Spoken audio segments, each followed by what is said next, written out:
बिस्मिल्लाहिर्रहमानिर्रहीम। अस्सलामुअलैकुम वरहमतुल्लाहि वबरकातुहू। इस वीडियो में हम आपको बताएंगे अफ्तारी के कुछ आदाब।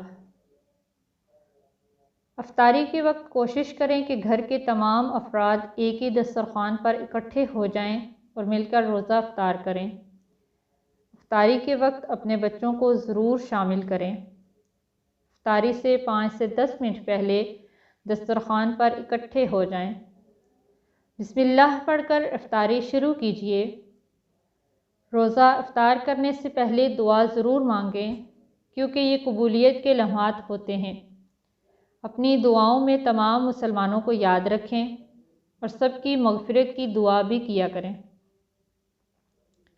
रोज़ा इफ्तार करने के लिए खजूर का इस्तेमाल करें। रोज़ा इफ्तार करते वक्त सब्र और हौसले से काम लें।